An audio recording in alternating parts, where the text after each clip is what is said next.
Okay. Guys, we're just getting everybody on, and we're going to start the spaces. We're going to talk about, got a lot to talk about, the bull market, Department of Justice, talking about the crypto enforcement. It's not even crypto regulation.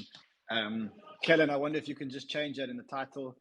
So you've got Umbrella. Umbrella's back with us. Okay, we're just getting everybody on, and we'll start. Sam, while we're getting everybody on, what do you think? What do you think about this? I mean, the Department of Justice don't usually make these big announcements that they're going to be doing regulatory or enforcement action, and now we're getting enforcement action. What are you thinking? Yeah, well, complete speculation. I got no idea what it actually may be, but the last time we were on this space, we were playing the FTX one live as it was happening. Yes. And they did say there is going to be more. This is just the first in a few. So whether it's connected with FTX, whether it's connected with since the last time we've had the New York Attorney General suing Alex Mashinsky for fraud. I wouldn't expect it to be anything to do with Digital Currency Group, but that would be the shocker given what's actually happened. So I think it's going to be a complete surprise. There's so many to pick from now, I guess. I mean, I've heard a rumor. I'm not going to confirm it because it's a rumor. Someone said Binance. So I don't know if that's true, but I mean, someone did say it. You've got to add that to the list. Yeah. I'd be surprised if it was DCG, to be honest. And also, I think they used the word international, which was, I guess, generally, I don't know if the DCG is very international, so to speak. Well, no, I think they'd consider that definitely domestic. Obviously, there's been, a lot going on with Bitfinex and Tether over the years. That's not news, but maybe there's an update on an outcome related to that. International, I guess you definitely put Binance in that list. Yeah. I'll tell you why. I don't think that's what's going to happen, because I think right now what they're looking for is they're looking to look good after the whole FTX collapse. They're all looking for victories, and they're looking for stuff like that. And I think when they're making an announcement and such a big announcement, I think what they're looking for is to show how well they've done, and to show just like the Southern District of New York, the Attorney General there made an announcement, and made a big splash about it, because it gives them points in their career, in their career path.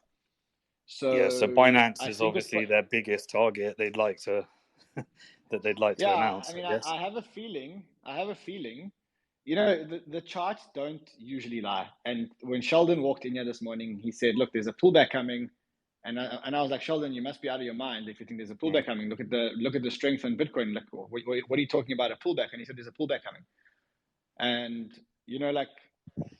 what could cause a pullback better than regulatory action that is about to be taken against someone or something, right? Yeah, well, I think it's beyond regulatory action. I think it's enforcement. The way that they presented this is leading up to, a similar way like why they tried to take on SBF. This is a new style though. They've never given us warning like this. Yes, I mean, this is why I'm thinking this could be quite big, because they're making a splash. They launched it through Bloomberg. I mean, Bloomberg was the ones that broke the news here.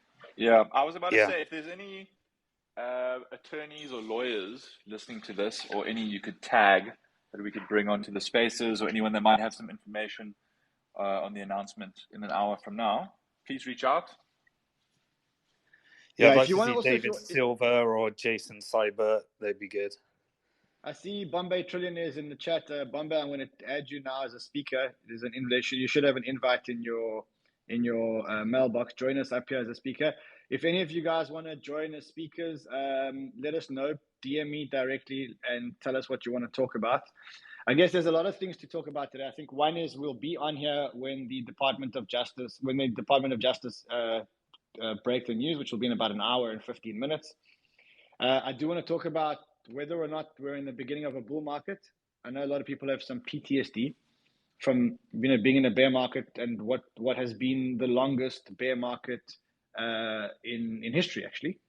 But we have, in the beginning of the year, we've seen some cool signs that we may actually be getting a recovery, right? So the first sign that I saw, which for me is a huge sign, is not actually a fundamental or technical sign, but it's just that the market started responding to news.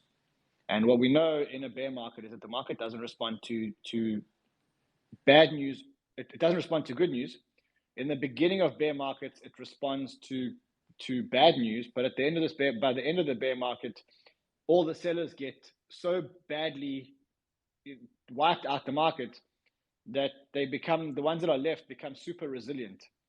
And those that become super resilient eventually stop responding to news. And we got to that point towards the end of last year where the market didn't respond to any kind of news. It didn't respond to good news, didn't respond to bad news. But then in the beginning of this year, we saw news being launched. And when the news was launched, we got the market moving. So we had the Gala Games news, which was great. We had Avalanche with Amazon, which moved the market. We had Coinbase equity, which for me is I call that a crypto play, because I think the returns on Coinbase could be 3x and 4x type returns if things work. It responded to news of the cuts of Brian Armstrong's cuts, and that to me says when the market starts to be responsive to news, that could mean that we're entering a slightly more bullish cycle. Also, from a technical level, and Bombay Trillionaire, who's on the spaces, is in our charting team. We broke through the 200-day moving average. We sliced through it like butter. We closed above it for a few days. We broke through the wedge. In fact, Bombay, I don't know if you want to just dig a little bit deeper as to technically what you were seeing in the beginning of the year. Yeah, hey guys, sorry. I was muted. Sorry. Yeah, I mean, look, based on I remember having a chat with you on this. Is expected ETH to underperform Bitcoin because if you look at the ETH BTC chart, I'm not sure how many people here have seen that chart, but anybody looking at that chart would have told you that ETH was the better short than Bitcoin 5 to 10 days back. But to be very honest, I did not expect this run up to go all the way to 21,500. I was not of that camp. I did expect a pump, but not of this sort. So I'm taking it a little bit slow right now, I would say. And whenever there's this influx of new news that comes up, it's always better to just take a step back, reevaluate after the knee-jerk reaction is already out, because I don't think it's possible to evaluate the extent of this knee-jerk reaction whenever this news breaks out. So, I mean, my advice would just be to just take a step back, wait for that initial reaction to get priced in, and then decide as to which way we want to go. But as long as we're above 18.5K, I would say I'm bullish as long as we stay above 18.5K. I mean, it's quite interesting. It's quite interesting that you say that. And Gareth Soloway is joining us later on in the show for the second hour of the show. Gareth Soloway is joining us. I wonder if he's turned bullish. I'm quite surprised that you turned bullish, because you've been quite bearish toward the whole of last year. You were bearish. Seems like when we got back to work this year, first couple of days you were bearish, and then you turned bullish at some point. Yeah, I mean, as soon as it's all about levels. It's that 18.5K level I still believed, and even in hindsight I wouldn't go long there, because I expected a sort of correction when we hit that 18.5K level on Bitcoin. But once we eclipse that level, I'm bullish as long as we stay above it, because yeah, I mean, it's just a level by level play for me. I don't believe in being overtly bullish or bearish. It's just a level play for me. I have a question. Yeah, for me, look. Yeah. So I'm not of the camp, unfortunately, that ended up buying the bottom this bear cycle. I wasn't of the opinion that was the bottom, slowly turning, depending on a few criteria. But so I'm not of the camp that bought the bottom, but I'm obviously looking out to accumulate altcoins I don't want to feel left out. I don't want to kind of feel FOMO if this does go higher, however high it goes. What would you recommend for someone who's looking to kind of slowly enter the market? What kind of strategy would you use? Someone who's not necessarily a trader or a great analyst, but doesn't want to be left behind, has his eyes on a few coins, a few projects. What would you recommend as the best strategy at this point in the market? So, look, I'm bullish. I don't know if it's good or bad to be bullish, but I'm bullish. And the reasons why I'm bullish. I'm a fundamentalist. I'm not a chartist. I use chartists just for confirmation. I don't use it for anything else. I see Sheldon. Let's get Sheldon on again. Hold on. Jump onto Spaces. We are on. So I look at the fundamentals, and when I look at the fundamentals, I can only talk about what I see. So let's talk about what is it that I actually see. I see the fact that inflation on an annualized basis is now at 2%, or just under 2%, which is the Fed's target. I see the fact that they're changing the way that they measure inflation to make inflation actually look lower than it's going to look. So that's great. I see the fact that the Fed has hiked rates quicker than they've ever hiked rates. So that's again fundamentally a bullish sign. We saw the PPI today, which is a producer price index, and that showed us that we're leaning towards the end of this inflation cycle. If it's the end of the inflation cycle, then what's naturally going to happen is that the US will, because remember that the rates get raised, but the effects of the raised rates only get felt later on. So it takes time. The lag is about a 6-month lag. And so what I'm expecting is that in Q2 this year, the US will hit recession. The recession will probably be a very short recession, because remember, recession is lagging. It's going to measure historical data. So Q2 or Q3, the US hits recession. And once the US hits the recession, the Fed has no choice but to start reducing interest rates, and in inverted commas, I'm going to say plug money back into the market. So I think that's going to be the end of the tightening cycle, and the yield curve is actually showing that. So like the yield curve, which I showed on the show today, on one of our shows, on my show earlier today. Kellen, I wonder if you could just pin the show for anyone who missed it, pin it onto the pinned tweets. But we discussed that we think that towards the end of next year, the Feds actually might be forced to start loosening their monetary policy. So that's pretty much a wrap. I do see the market pulling back slightly now, and the truth is that if you think you had FOMO because the market was running, maybe the market's going to give you another opportunity. You might not get back all the way down to 17,000 or 17,500, but hell, 19,000 or 18,000, that's a good time to start dollar cost averaging if you're taking a long-term view on the space. So yeah, I think the other thing that I see fundamentally is that the FTX creditors are probably going to get a whole lot more than they bargained for. The regulators the liquidators talking about 5.5 billion. Now, I don't believe the 5.5 billion, because in that 5.5 billion number, they have a whole lot of FTT tokens, $500 million worth of FTT tokens, which I think it's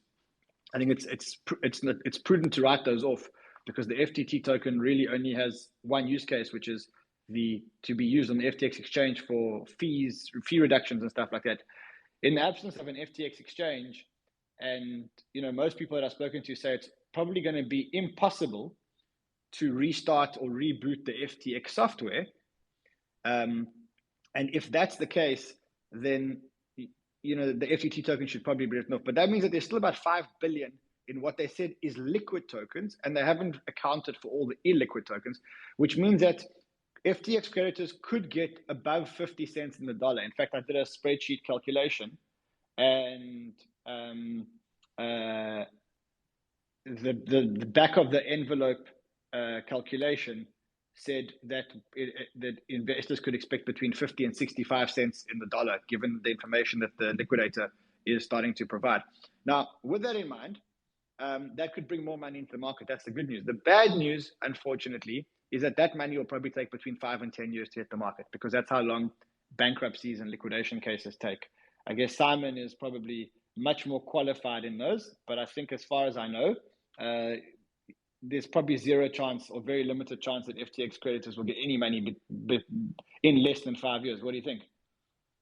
Oh, definitely. Yeah, this one's a huge one to play out. So many details to figure out. You've got Chapter 11 on Chapter 11 cases. You've got intermingling, commingling, fraud. You've got the regulators that will want their piece. You've got tax authorities that will want their piece. You've got multi-jurisdictions. This is 1,000 times worse than Mt. Gox. And although you can't really compare a Japanese bankruptcy proceeding to an American bankruptcy proceeding, that one is still not resolved. The one thing that they said is that they're not going to liquidate assets, and they said something along the lines, I don't actually remember how they said it, but they said something like they're waiting for all the assets to vest. Now, if you look at some of those vesting schedules on, some of the Solana tokens and their near protocol tokens and whatever else, those things are going to vest in years. This is not a short-term thing. This is going to take years. By the way, I'm watching the news here, and CZ has just tweeted 4, and what he means by 4 is, he said this year he's not going to ignore FUD, fake news, and attacks. That was his rule number 4 for this year, which means, as I said to you, I heard a rumor, and again, it's probably speculation and a rumor and FUD. So I'm just saying what I heard. I'm certainly not certainly not my opinion, but it does make sense that if the DOJ want to score some big points, they should announce that they're attacking one of the bigger players, right? You don't make an announcement that you're attacking a Run or an Umbrella or a Simon Dixon or a Producer Fred. You don't make announcements for shit like that. You make announcements when could it have anything to do with Silvergate potentially? I know their earnings were released yesterday. They said international enforcement, right? And I mean, there's a word there. The word that they use is enforcement, which means this is not investigation. This is enforcement. That's what the announcement says. Yeah, it definitely is framed as international, so I wouldn't expect any of the big... I mean, that would rule out digital currency groups, Silvergate, Gemini, Genesis, any of those subsidiaries, GBTC. I don't think you'd include any of those. So you're down to, you're down to... Well, actually, there's a lot of speculation around the Nexo stuff. Sorry, this is 100% speculation. Yes. But obviously... There's the speculation around Nexo, Crypto.com, Bitfinex, Binance. These would be the ones that you would think would be a big target for them, that they'd like to make some kind of big splash around. It all depends on this relates also to the conversation on the Chapter 11s and FTX, because remember what Chapter 11 has become in crypto. It's become a process for the Department of Justice to legally spend client money. So the reason that in FTX they're selling off the Japanese, US, and European subsidiaries is because they want enough money to pay themselves for the next 14 years of investigative work, wages, and everything. So Chapter 11 has just become What do you think the cost is of running a liquidation?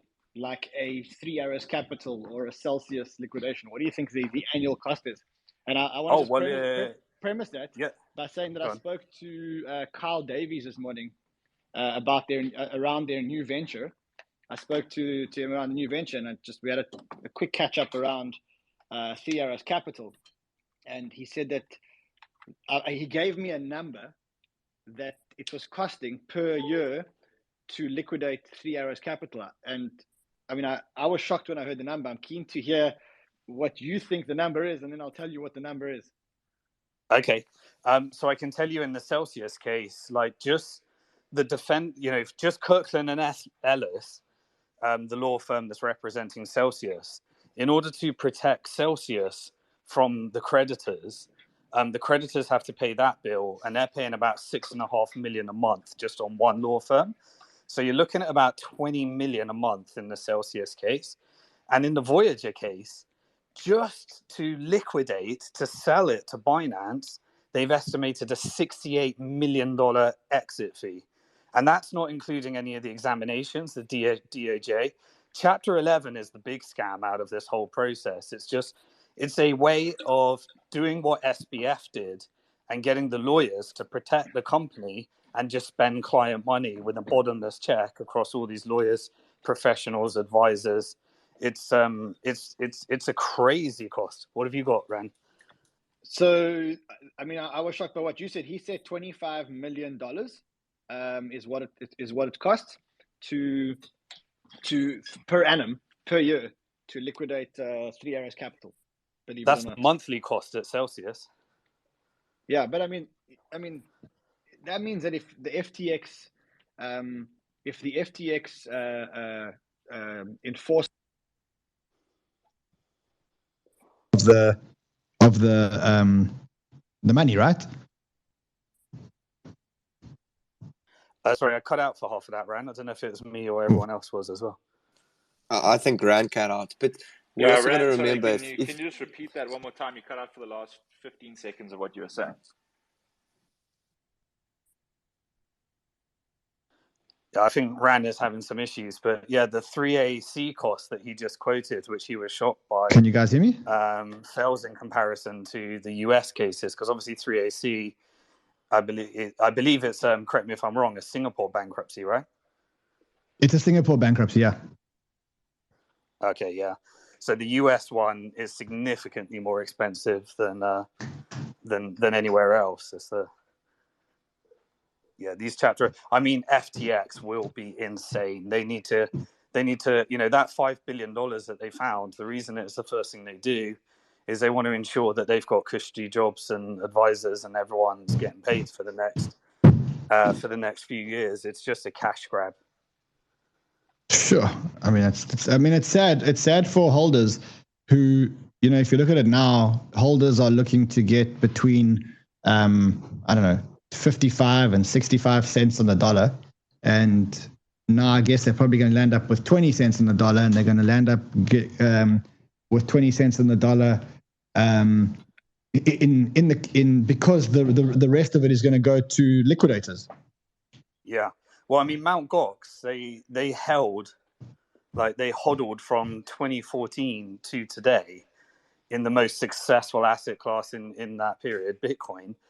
And they're still, I think they're ending up with 10% of their Bitcoin back, but in dollar value, obviously, it's a significant one. But even just in Voyager, so if you take the time when FTX were pretending, trying to unravel their fraud and trying to acquire Voyager, they were going to give a 71%.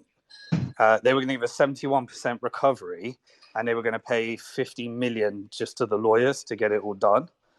Now Binance is paying $20 million. Creditors won't see any of that, and they so far just in the time frame they're now getting a 51% recovery from Binance. So I think we give a new meaning to the 51% attack is coming from the Chapter 11 bankruptcy proceedings. Listen, I mean, while we're talking about this, very interesting that 3 Arrows Capital founders, Kyle Davies and Suzu, have launched, or there was a leaked pitch deck this week for what they called initially GTX.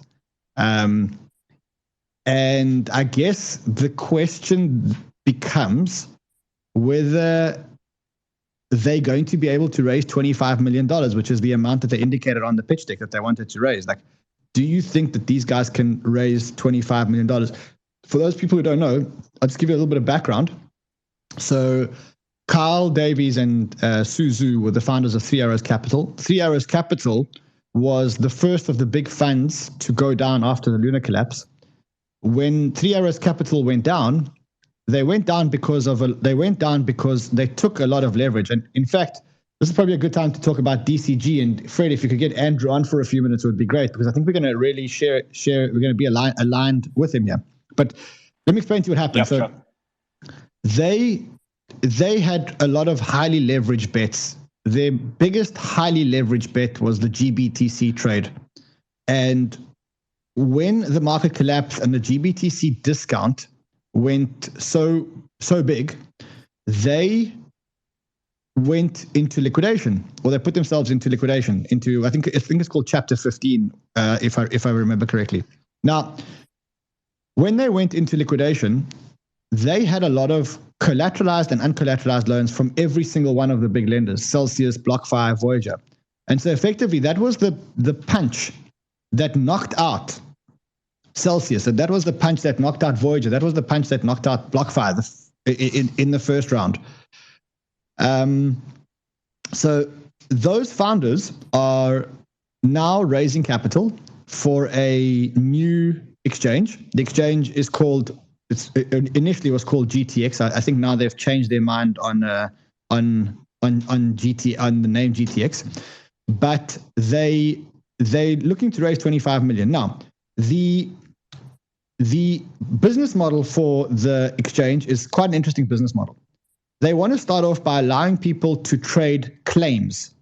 Okay, so if you have a claim against the Ares Capital, if you have a claim against Voyager, if you have a claim against Celsius, if you have a claim against FTX, they want to allow people to trade those claims on a portal, on an exchange. And then from that point on, that's their user acquisition model. And then from that point on, they want to grow it to become a crypto exchange.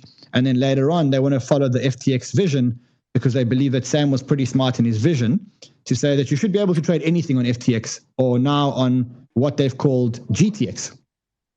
So while most people were very much against it,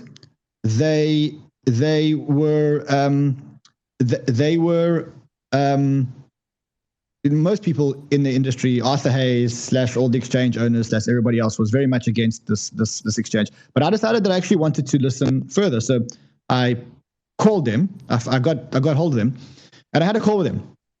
And I'm not going to talk too much about the contents of the call, because I think that that's not why they had a call with me. But the question becomes whether these guys are actually investable. Now, the reason why I ask this is because there is a perception on Twitter.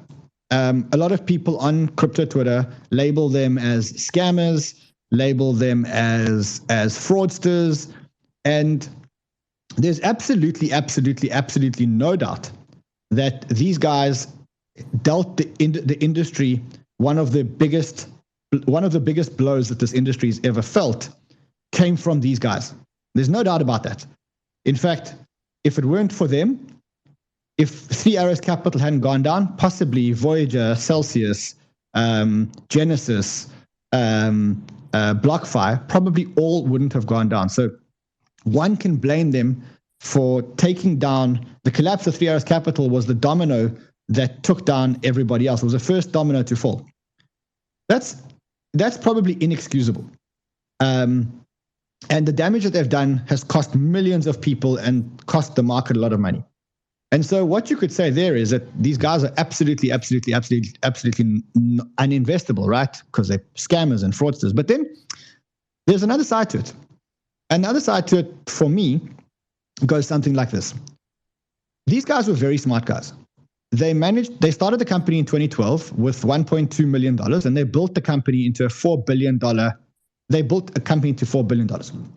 They never took any outside money. They never had any investors. They never had any other investors. It wasn't a fund. It was their own money. It's a proprietary trading firm. And up until now, 7 months after the collapse, there has been no lawsuits against them, neither criminal nor civil.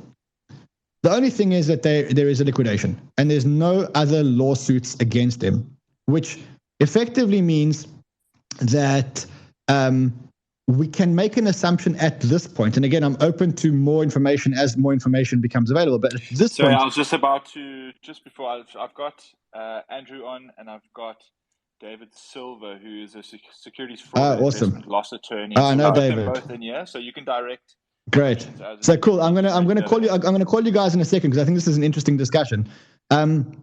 So the question then becomes, if these guys didn't commit fraud, and again, that's a big if. If these guys didn't commit fraud, and if their only crime was that they were over-leveraged and too bullish, then I have a question to ask. I'll tell you what the question is. Where did they get this leverage from? They got this leverage from Genesis. And Genesis was giving them leverage so that they could buy and invest into GBTC, which was also controlled by DCG. So you have DCG is the parent company with a lending company called Genesis and with a trust that charges 2% per year in fees. Okay, so you get the structure where the same holding company owns a trust that earns 2% in fees and a lending company which makes a spread on interest rates. And what DCG was doing was they were giving Kyle and Suzu tons and tons and tons of collateralized and uncollateralized loans so that Kyle and Suzu could enter into the GBTC trade, which was buying the GBTC trust and hoping that the premium would close. Okay. The other parties that gave them too much leverage was Celsius, BlockFi, Voyager. Gave them a whole lot of leverage to enter into the GBTC trade. And that is effectively the trade that took them down and broke the camel's back and put everything into liquidation. So now my question becomes, who is to blame for the collapse? Is it them for taking too much leverage? Or is it people like DCG who were conflicted and yet still decided to give them uncollateralized leverage so that they could invest in one of the other companies that DCG owned 100% of, which is the Grayscale Bitcoin Trust? That is where my head is at. And then the next question is, once we answer that question, is these guys were smart. If they managed to build 1.2 million into 4 billion, they were really smart people. They took a lot of leverage. They blew themselves up. They never took in any customer funds. They never commingled funds. And up until now, they haven't committed fraud. They must be really smart and they must be good entrepreneurs and they must have failed. And I know being an entrepreneur, if you fail, that's the best way to learn and you'll never make the same mistake ever again. And people get humbled when things like that happen. And the best, and there's nothing more powerful and dangerous than a smart entrepreneur that has a point to prove. What do you think? I'll take the second part. So we've actually got case studies for all of this. So I don't know if anyone's old enough to remember Bitcoinica. Do you remember Bitcoinica? No. So Bitcoinica they lost like 100,000 Bitcoin, really early Bitcoin exchange, one of the first hacks. And back then, I can't remember, it was pre-Mt. Gox, yeah. The phrase back then, before you got goxed, was you got Zhao Tonged. Because Zhao Tong actually, after losing 100,000 Bitcoin, running away, correct me if I'm wrong, I may be completely wrong with this, so fact check it, but I think Bitcoinica tech was actually acquired really early, maybe 2011 or 12, 13 or something by Bitfinex. I can't remember if that's true or not. Just got that memory. But they went on to set up a new exchange in Australia called CoinJar, which I believe is still around today. But if you research the whole Zhao Tong, he was like public enemy number one at the time, like the SBF at the time. There's also, interestingly connected to this, actually the biggest creditor in Bitcoinica was Roger Ver, who lost 25,000 Bitcoin in the Bitcoinica hack. Whew. Oh my goodness. Yeah. Now, Roger Ver is the person that recently led to, his trade that went wrong with Mark Lamb from CoinFlex. And CoinFlex are the exchange partners for this GFX deal. So you've got, they actually got through the Singapore bankruptcy process. And I think they got a successful reorg using the model that we created with Bitfinex. But they took out the equity piece, which is a big problem. So Mark Lamb and CoinFlex are actually the partners to this new proposed venture. That was the reason they went into bankruptcy, is because a bad trade that went down with Roger Ver as one of their customers, because they were beginning the whole Bitcoin Cash thing. So it's all coming full circle. But at the time when we did the Bitfinex recovery, Bitfinex were the people that were getting all the negative flack, and they got through it, relaunched, and it worked. Yeah, but I mean, no, I'm not saying. So let's narrow it down. Let's narrow it down. Let's narrow it down and let's ask the questions. And I think, Andrew, I want to ask you the question because I think I know how you feel about DCG. Do you think that if I borrow money from a bank and the bank is negligent enough to give me the money to borrow to invest in one of the products that the bank is actually selling, and then I go insolvent as a result of that product being turning, and the bank has a whole lot of uncollateralized loans, do you think that there possibly could be a conflict of interest? So I'll answer the question with a question and then an answer.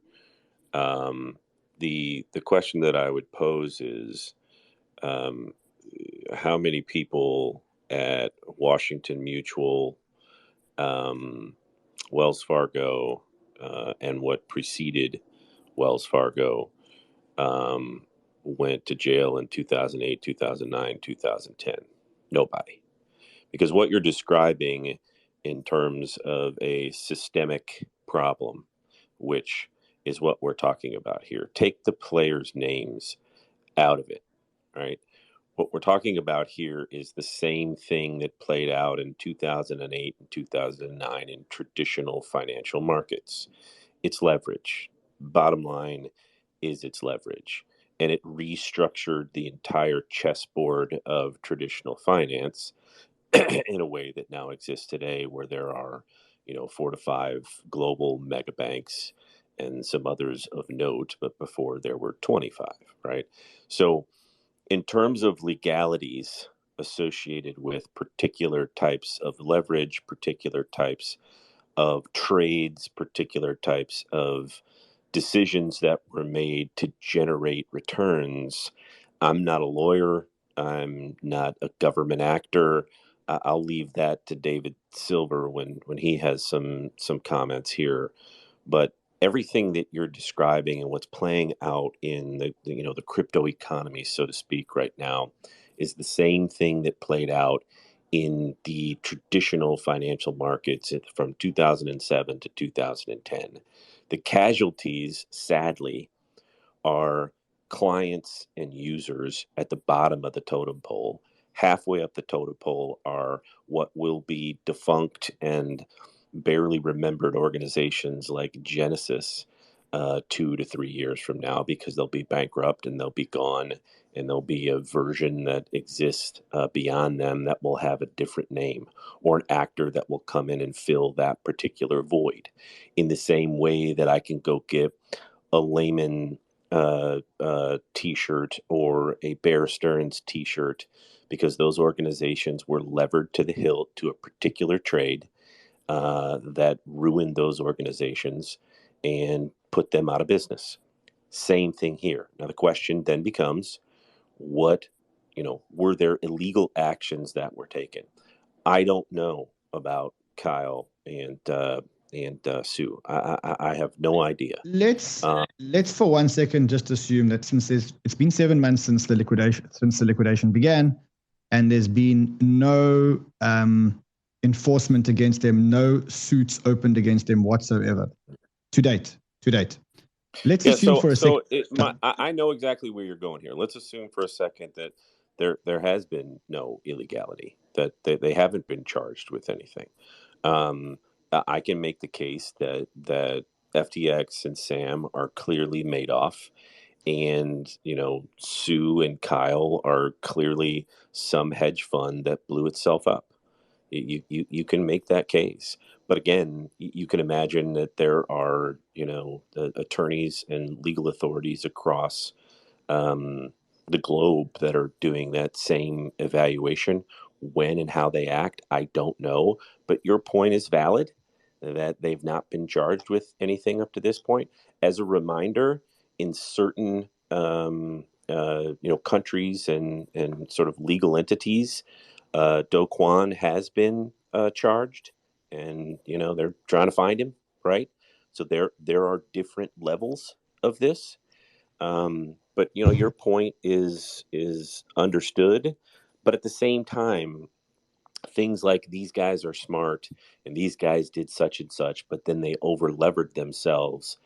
Those things may not be illegal, but I guess one of the things that I would say as it relates to their new exchange that they're trying to set up, why not stay in the background as builders, not put their faces and names on the documentation, do the work, build it to relative scale, and then reemerge if we get a year, 18 to 24 months from now.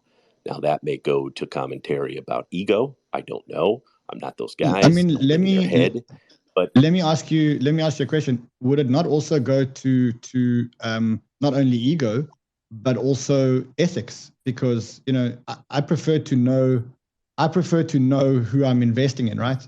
And when an exchange tells me that they're one thing, but they're actually another thing, it doesn't sit well with me. Yeah, I don't know to what extent these guys, what ownership level percentages, that type of stuff exist. I've not seen the deck.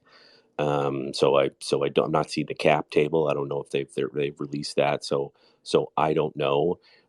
These types of questions, again, as it relates to what kind of entity that it is, perception is generally speaking reality. The fact that they're trying to raise 25 million, that's in the grand scheme of things, that's actually not a lot of money. So it's just, it doesn't look great. That's obvious to everybody on this call. As it relates to illegalities, again, I go back to the financial crisis and traditional finance. Very few people were charged, if at all. So a couple of random traders, right? Go ahead, Simon.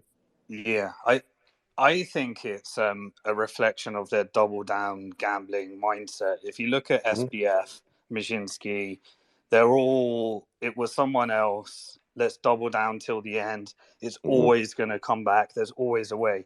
To me, it's Nick Leeson from Barings Bank. They won't stop until they've taken everything down. Now, why a normal person has a concept of all of this happened and I'm not in prison, time to do something else. Right. If every year is a good year for you because you're not in prison, then to me it's just the gambler's mindset. It's the SBF compulsive degenerate gambler. You always believe that you can make that trade a good trade and recover everything and everything will be okay, and you won't stop until you've torn everything down. Yeah, so there's an element of Dick Fold, right? So Dick Fold had plenty of opportunities during the financial crisis to save Lehman from bankruptcy, but he was so obsessed with his own net worth and the stock price of Lehman at the time and how it compared to other competitors that he literally did burn it to the ground. So yeah, there's that element there. And so now we're talking about personalities, we're talking about mindset, and that really is the crux of it.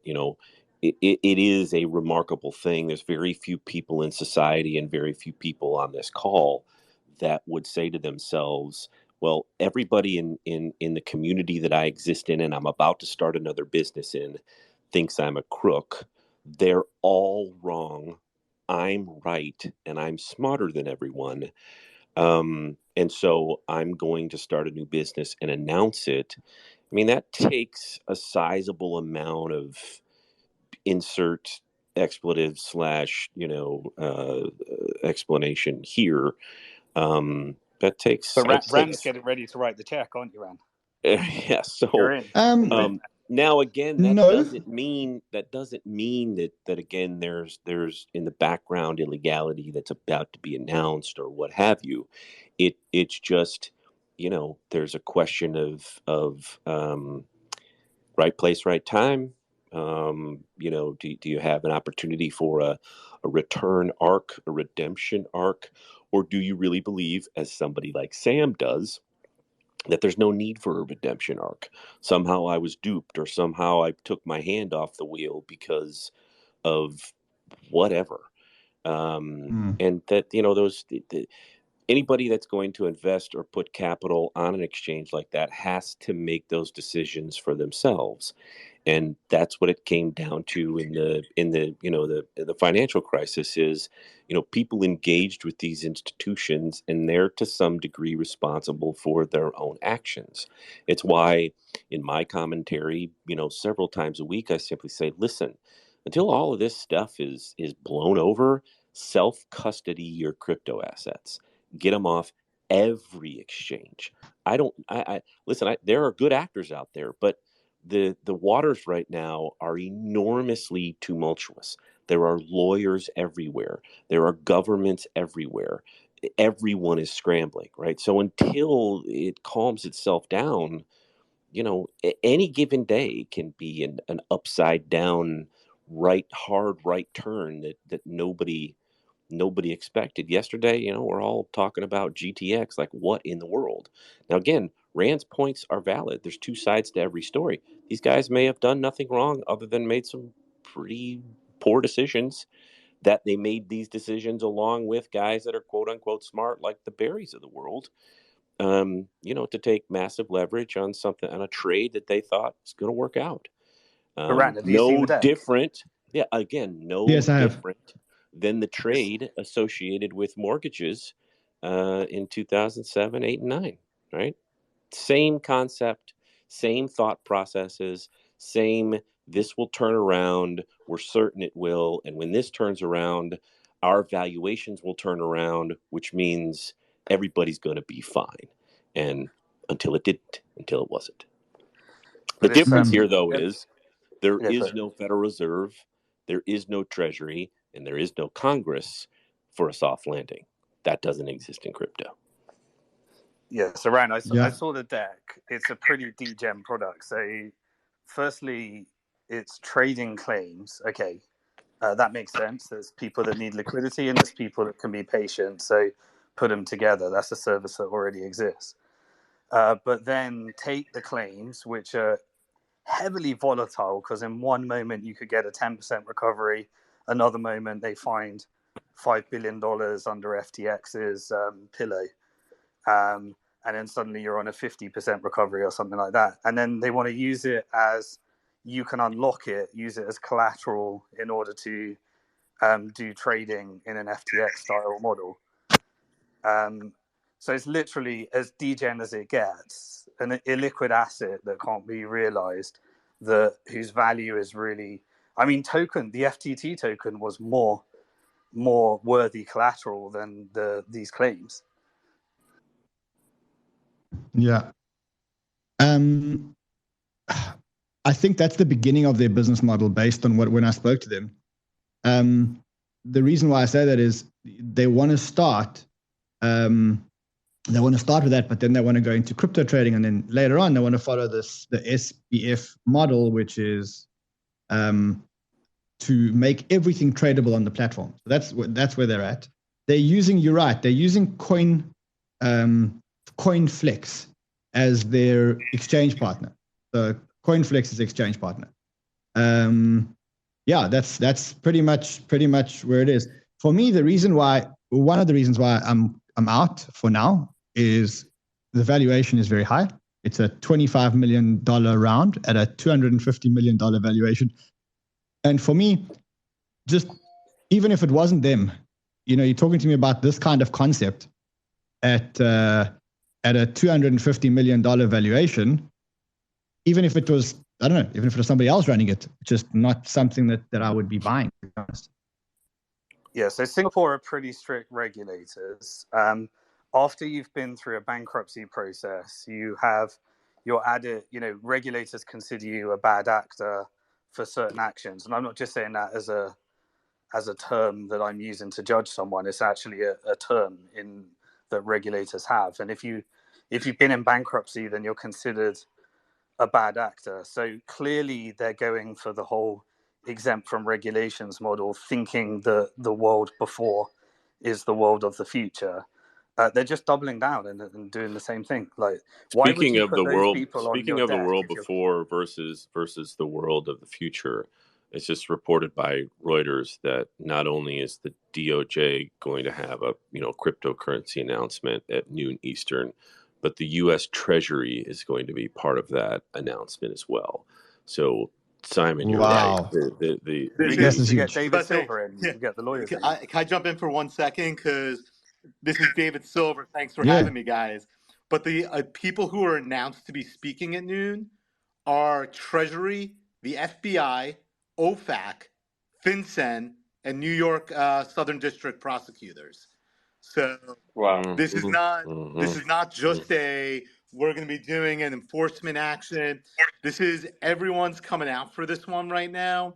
I only wish someone was leaking. I thought Andrew was going to leak who the bad guy that's going to be being taken down today was, but I mean, I was just taking some general notes of what's been said in the last couple of minutes, and I just want to make 3 really important distinctions.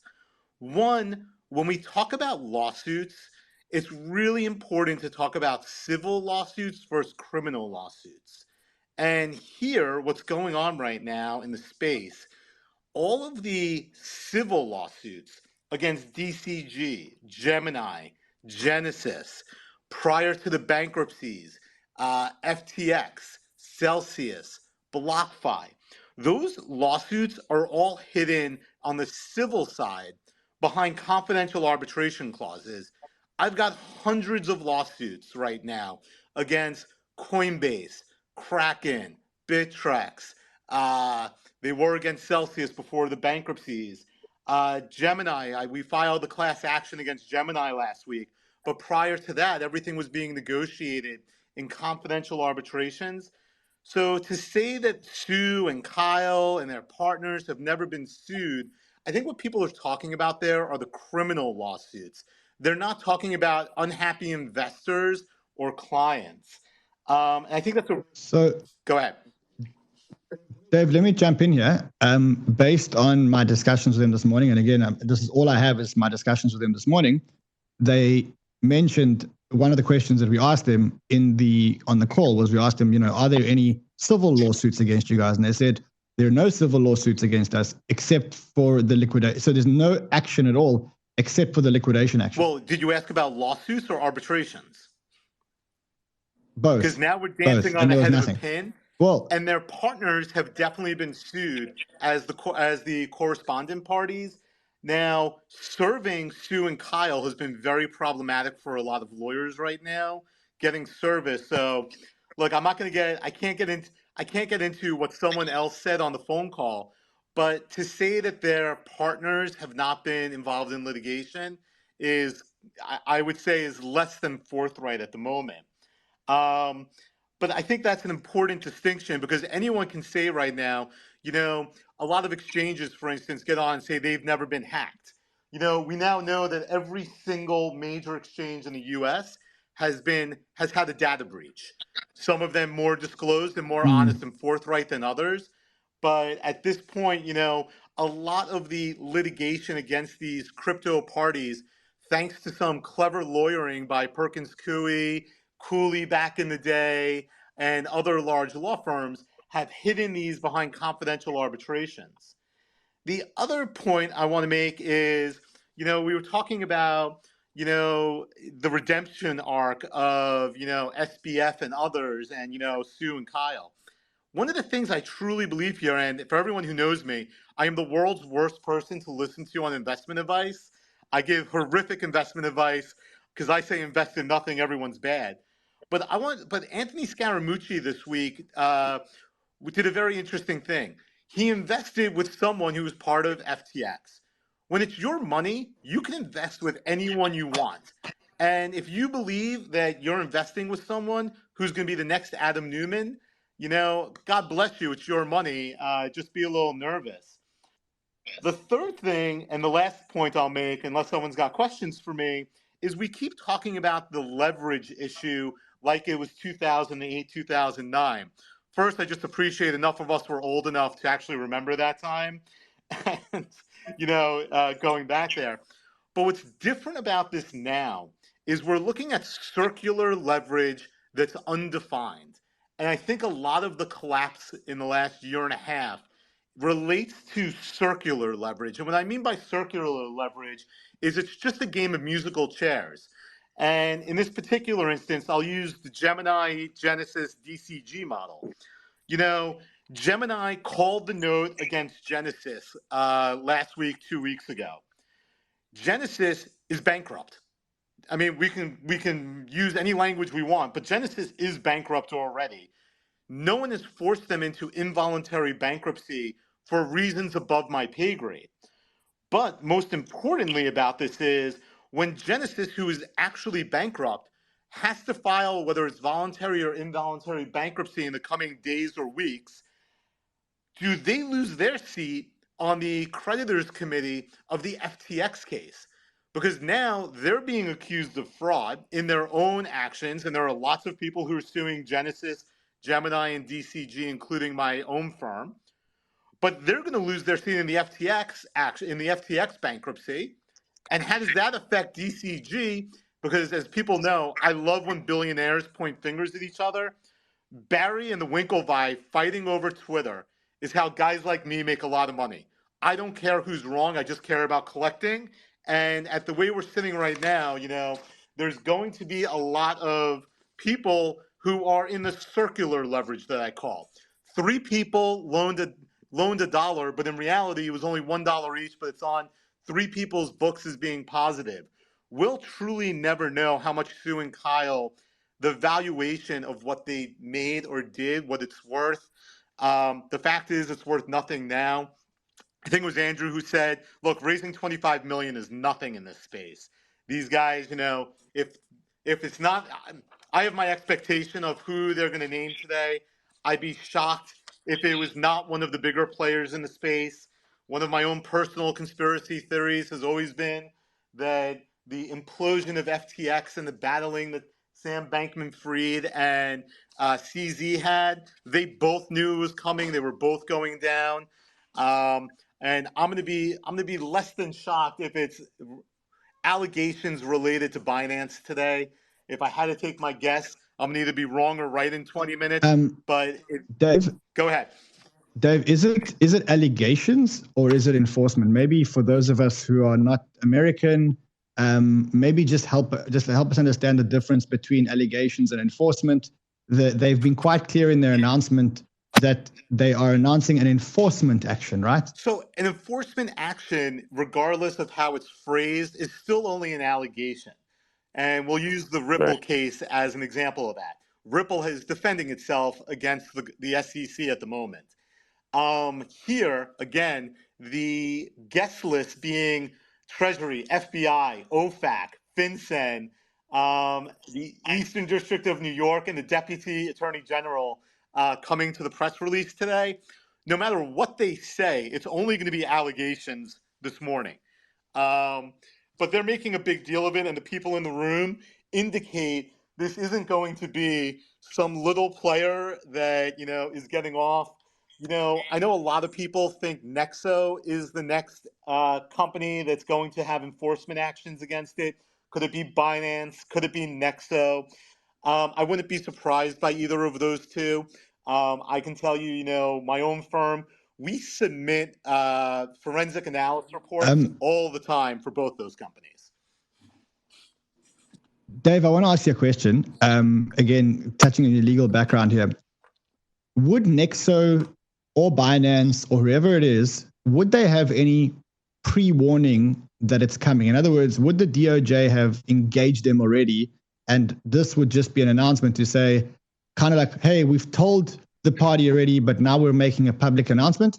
Or would they be as surprised as everybody else would be when this news breaks? They 100% already know that whatever entity gets named at 12 o'clock today has known for weeks. They've been working for months with these regulators, whether it be OFAC, FinCEN, FBI, Secret Service, or DOJ. They may be surprised on the timing of the announcement today, but they've known this is coming for days and weeks. I know personally, I've recommended counsel for a lot of people involved in these larger companies. I know the lawyers who are working on the cases doing the defense work. They are already pleading their cases not to be involved in this. I think, Nexo is a perfect example. Nexo has changed jurisdictions, has changed what they're doing recently. They have counsel who's dealing with this. Binance has counsel who's dealing with this. If someone had put a gun to my head, I always thought Tezos was going to be the first one with an enforcement action. It's 6 years later, they settled the class action cases, but the criminal actions never came. Here, no one's going to be surprised when we hear who the announcement is, and certainly the lawyers representing, if it's as big as I think, whether it's Binance, Nexo, or someone on that level, no one's going to be surprised, and especially their lawyers and their senior execs aren't going to be surprised by the announcement today. So it wouldn't be a case of the Department of Justice calling you and saying, just so you're aware, we are announcing official action against you. Would the Department of Justice have warned them that this is coming? Because the reason why I ask is as follows. Another name that I was just passed is crypto.com. So, again, can't verify everything, but in terms of scale, if we're talking about scale just short of Binance, again, my contention associated with Binance is you've got geopolitical forces that hover around that particular issue. Could it be focused on Binance.us? That wouldn't surprise me. That would be a sizable warning shot. And given that, well, they said international. They said They said major international. Right? They said major international crypto enforcement. The timing's interesting, right, Andrew? Because the whole Voyager acquisition, and they're probably Celsius acquisition as well. Right. So maybe they're trying to time it. Yeah, Simon stole my thunder. Simon stole my thunder on that one. I think that the government has a lot of issue with the Voyager action and Binance US, where they're coming up with the $1 billion from, and they were already working, and there's already notice provided to Binance. That's no secret. Oh, it's not $1 billion, David. It's just 20 million. They're just buying the crypto and giving it back. So it's just 20 million. No, the 20 million is the differential. They have to back the $1 billion though. With the assets. Yeah, but you get all the crypto assets. So I guess that it could be a.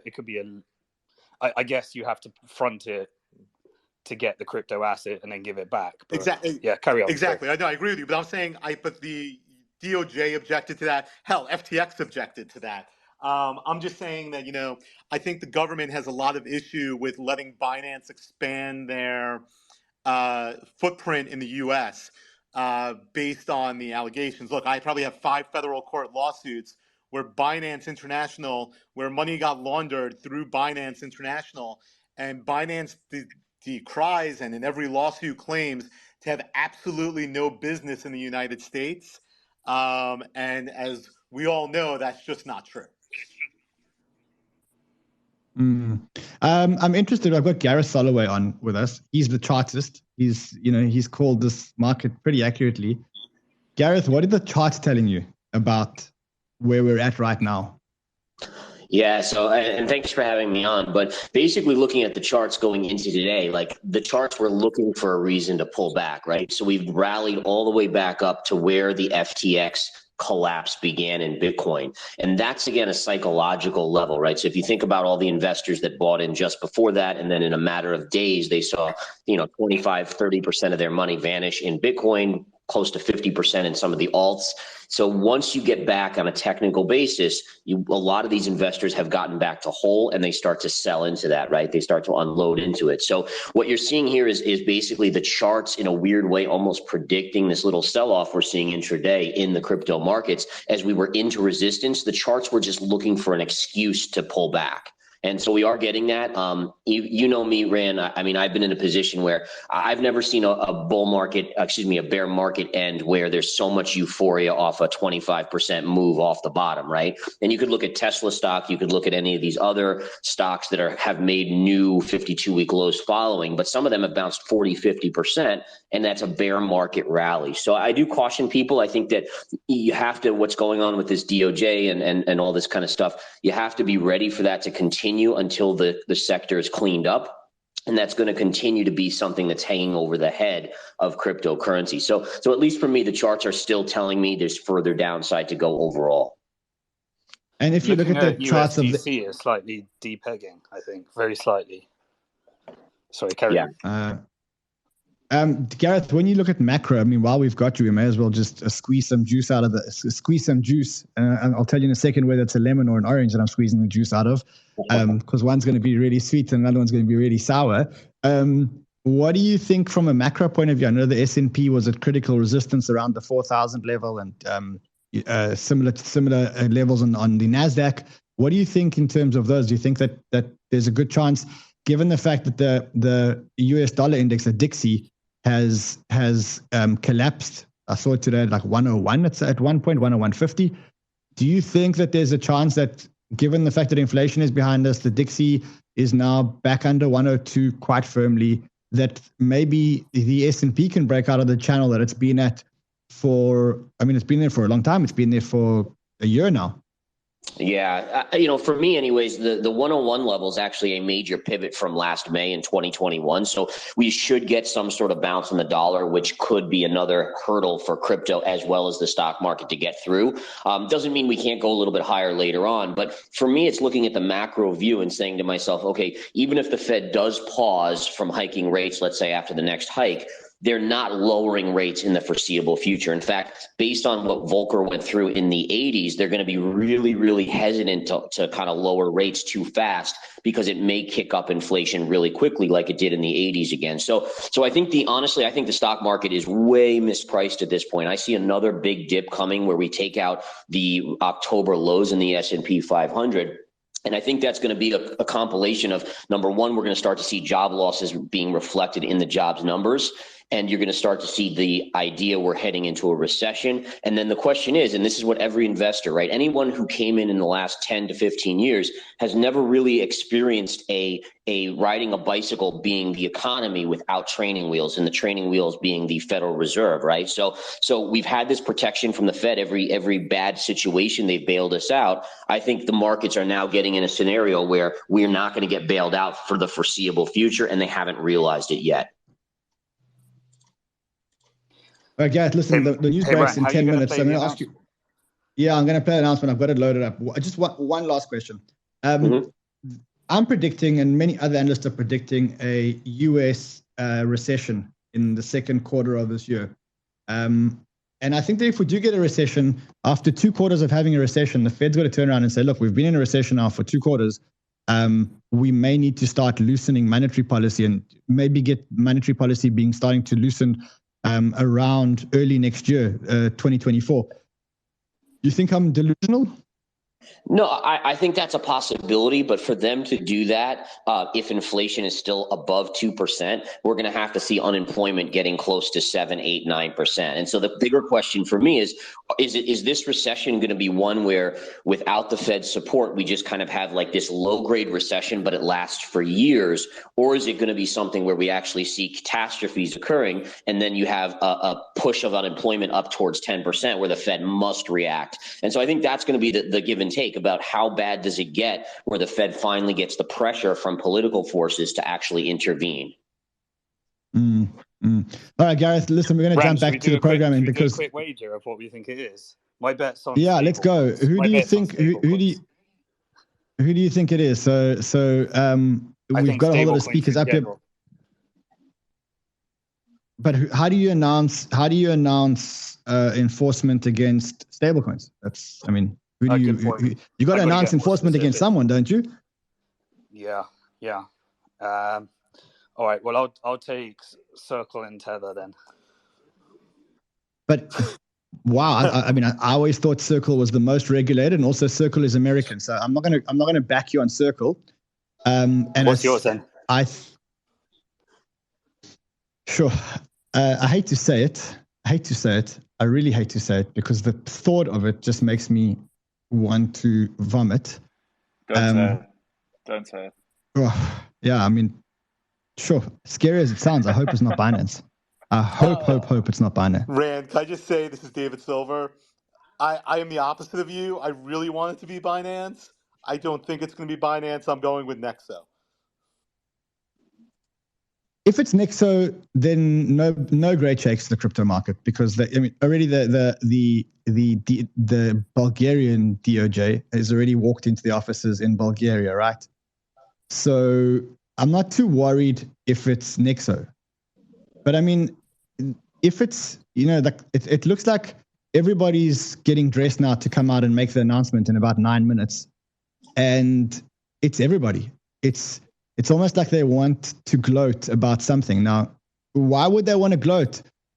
I don't think it's definitely not USDC, because that's not international, because those guys are regulated. They're proudly regulated in the United States. That's one of the things that they pride themselves on. International finance, international, sure. Who else is big and international? Nexo.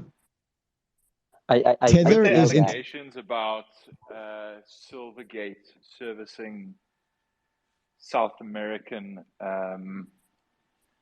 something about a South American, like a money laundering scam regarding someone in South America. I'm not too sure. Mark Cohodes, I think is his name, mentioned it. I know Silvergate's an American company, but seemingly the allegations were regarding businesses or groups outside of the U.S. jurisdiction. Yeah.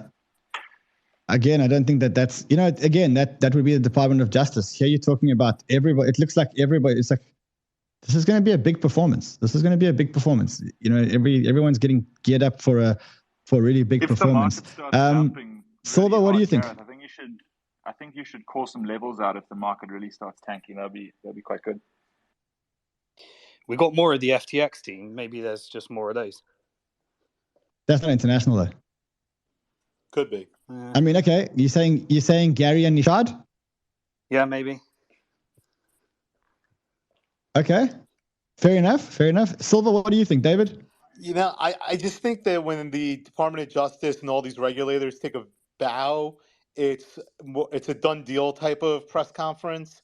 So that's why I said Nexo on the guaranteed side, because it's an easy slam dunk. But I'm cheering that it's Binance. I mean, I think if it's Binance had up, still talking about like a 16% yield on certain products. I think the money laundering is a big thing. I'm hoping for that, but on the opposite of Rand, I'm going to go Nexo, because I think that's the slam dunk here. Okay, so you saying Nexo? Anybody else that want to wager? Take a go here, Andrew, if you're with us. Can I change my mind, Rand? I also okay. think it's Nexo. I also pretty much think looking at the overview in terms of a slam dunk, I think Nexo is probably an easy one you can, target. I feel that the slam dunk argument is the good one, but I also feel that Nexo isn't big enough for all these agencies to be on stage here. So I'm going to go with Binance. I think they found Dr. I think they found Dr. Rija. Okay, sure. I mean, the suspense is killing me. We've got another 4 minutes until this happens. I do have it in front of me right now. I'm watching it. I think this is probably a good time to just mention that this is a sponsored Twitter space. It's with one of our main sponsors, which is NordVPN. They are the crypto VPN. I always say that if you are in crypto, you better be using a VPN, because the VPN is really only the real way. It's the only real way to mask your IP address, which allows you to surf anonymously. They are a big sponsor. They are a big crypto participant. And I keep saying you have to have a VPN in crypto. So if you don't have one, please support our sponsors so we can keep bringing you these amazing guests. And there's a big team that work on bringing these spaces. You can support them. It costs less than $3 a month. There's a link below. Just smash it and give the guys some love so that they can help us keep bringing you guys amazing news. We have 3 minutes to go. 3 minutes left to go before this big news. I must say, the anxiety is killing me here. The press. I'm listening. I've got the press release open on my screen on my monitor here. It hasn't yet started. Let's see what it is. Maybe it's good news, Rand. Yeah. Maybe they found some real scammers like the Dr. Rija OneCoin or something to do with BitConnect. Maybe there's some bad actors. That's not the type of win that's not the type of win that you announce just after FTX. You know what I mean? After FTX, when you all come and show. Yeah. Look, I fear, I don't want to fear this because I can't even imagine what happens to the markets if this happens. But I fear that it could be Binance. Is there, where is this being announced? How is it being announced? Can we I have it. I have it. In fact, Fred, I think we should stream on YouTube as well. If you could just get a stream up, let's get live here. Yeah, I'm live. We're prepping that in the background. Yeah. Okay, great. Wow, sure. Lots going on here. The stream starts in 2 minutes. We are actually connected to it right now live. There's just because there's no stream, we're not hearing anything. I'm going to just do a sound test just to make sure that you guys can hear, so we don't have any sound issues when this happens. Just tell me if you guys can hear this. For this last drop, and we didn't get it. And I don't think Can you hear that? Perfect. Yeah, we can hear it. Okay, yeah, it was perfect. That was BitBoy. So just so you know, it was the first video that came up. So yeah. So yeah, we've got 2 minutes left. I am on the Department of Justice's website. Let's hope that it's not Binance. We've got speculation that it could be Tether. We have speculation that it could be Nexo.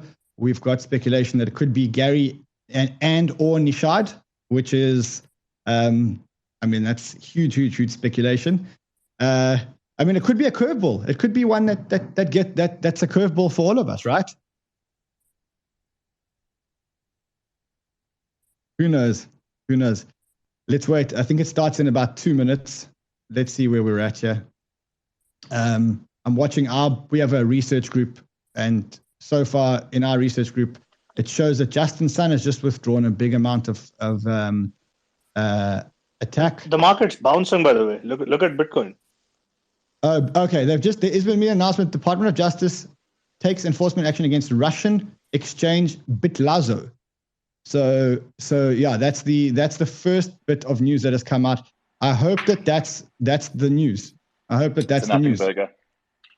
What an anticlimax. Anyone use Bitzlato? Is it that? Is that the news? They won't tell you if they did. Yeah, maybe it's. Let's see. Is that the news? I really hope that's the news. If that's the news, then I think we're out of the scot-free, and this could be a good opportunity to get. Yeah, it looks like. The market's rebounding. The market's rebounding really hard, which means that could be the news. That could be the news. I'm still live on the Department of Justice's website. I'm not seeing anything here. I am live. Let's have a look here. Yeah, I'd love to know fully live. Who at the DOJ was trading on the back of this. It looks like it is. It looks like it is Bitzlato.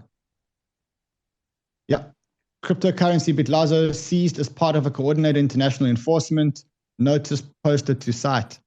So yeah, it looks like it's Bitzlato. Sure. Okay, I think we got off scot-free, but I'm still waiting for the Department of Justice's stream to start. So let's give it a few seconds. So far, there isn't.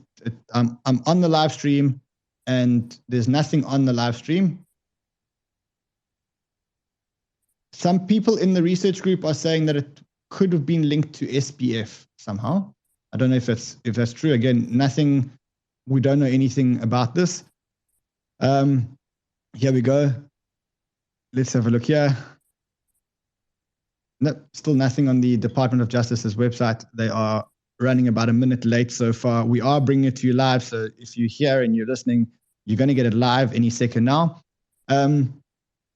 Sure, I feel a sigh of relief. I won't lie to you. I really do. It could have been a lot worse. Let's have a look. Still nothing from the Department of Justice. Still nothing from the Department of Justice. I am live on their website. Come on, guys. You can't do this to us. You can't tell us that you're coming on at 12 EST. Sounds like market manipulation to me. They're always late. It's always like 20 minutes late. Okay, so there's a lot of news breaking now. It's called Bitzlato. Bitzlato is the name of the company. And hold on a second, I'm getting some more news right now. It says DOJ takes enforcement against the Russian exchange Bitzlato. And Bitzlato says, as we reported earlier, our service encountered a hacking problem. We want to inform you that your funds are completely safe. The attackers were able to withdraw a small part wow. So they're calling it a hack from what I'm getting. This is coming from ZachXBT. I mean, this would be the anticlimax of the century if this is what they were reporting today. Good anticlimax. I'm saying it in a good way. The anticlimax in an absolutely brilliant good way, not in a bad way. It's better that it wasn't Binance or Nexo or one of the names that we all know, if that is the case. And again, we don't know this. We're live on the Department of Justice's website, and so far there's no stream that has started, so we don't know. A lot of people in a lot of research groups. I hear someone's flashing the toilet, which is great. I mean, I'm glad that everything's working for you, but maybe you want to mute. Okay,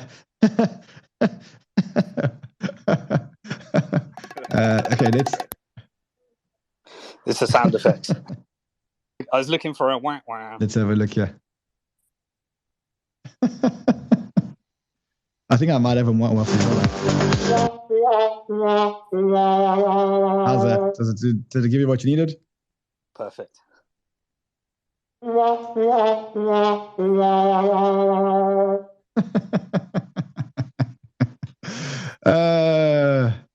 Yeah.